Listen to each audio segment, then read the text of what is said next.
السلام عليكم، صبحكم الله بالخير. صباح طرابلسي ليبي. احنا من مونتريال اليوم تمر بعاصفة ثلجية. نتمنى ان ربي يرزقنا بهالخير وهالمطر بهالنعمة وهالمية في بلادنا، يهدي نفوس. عاصفة ثلجية. احنا الان في وسط داون تاون في مونتريال، وسط المدينة في سان كاترين. الحقيقة اليوم حتى الثلج ما نظفوش. الثلوج كما تلاحظون لا زالت متراكمة، تصل إلى 30 و40 سنتيمتر. الحياة شبه متوقفة للبشر، بس المؤسسات والأسواق تشتغل. الناس عندها إمكانيات جاهزة للتعامل مع هذه الأجواء والمناخ. حقيقة أني طالع بناخذ بعض الاحتياجات للمنزل. طبعا بتلبس حوايجك كلهم قبل ما تطلع، وهو بتلبس كل اللي تعرفه بشد عليك صقع. درجة الحرارة ناقص 12، والريال فيل أو الشعور الحقيقي ناقص 16. والرؤية ضعيفة لا تتعدى الأمتار. القيادة بالسيارة طبعا لا تتعدى 30 كيلومتر بالساعة، لأن الانزلاق شديد جدا.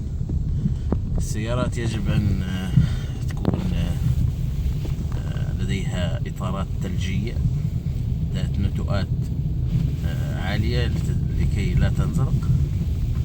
احنا الآن في وسط أو قلب مونتريال. سيارات الشرطة مصاب بالثلج وكأنه مسلسل. الحياة حقيقة تعتبر في مونتريال مدينة الإنارة ومدينة الحركة، تعتبر متوقفة، ومع هذا الناس لا زالت تصارع وتخرج كما ترون.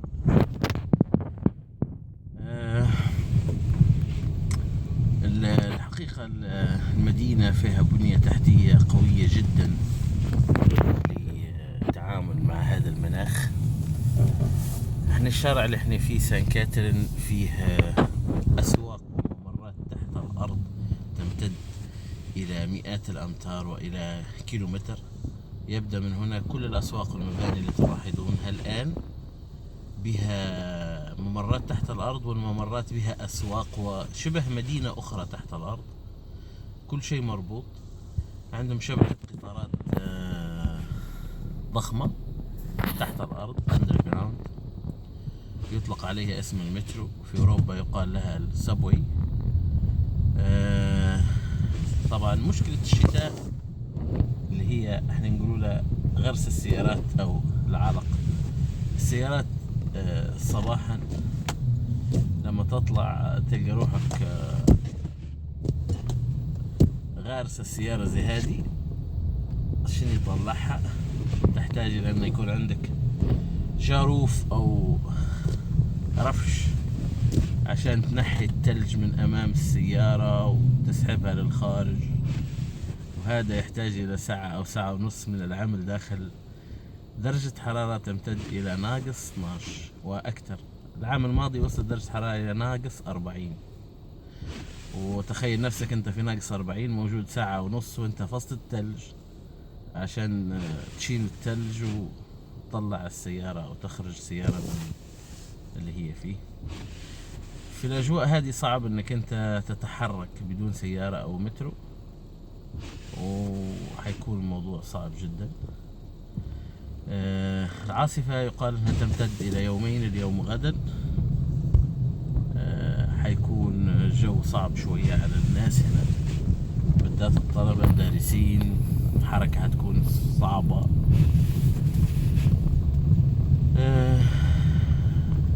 أتمنى أن نصل إلى هذه المرحلة. نحن طلاب ليبيين في مونتريال، لدينا العزم والإرادة أن نكون جزء من بناء دولتنا ليبيا. الحمد لله ربي حبانا بأن نقوم بجمع بعض العلوم في مختلف العلوم، لأن طلبة مختلفي التخصصات. قد نكون جزء من المساهمة في وضع حلول لمشاكل بلادنا التي تمر بها. الحلول ليست أشياء صعبة أو غريبة أو أشياء لم تحدث قبل، بس من واقع الخبرة والتعامل قد نكون جزء من الحل. نتمنى أن نساهم ولو بجزء بسيط لكي نرد دين ليبيا علينا. حقيقة عن نفسي أتكلم، بلدنا تسري في دمائنا وعروقنا مهما تغربنا، ويقال عنا أننا في كندا، مونتريال، بعض المناطق أنتم في خير ونعيم. والله دقيقة من الغربة والوحدة لا تساويها 10,000 كندا، ولكن مجبرا أخاك لا بطل. دخلنا هذا التحدي، تحدي العلم، ولا نستطيع أن ننسحب إلا بعد الحصول على مؤهلاتنا. قد قال عننا أن احنا نبحث عن لجوء، عن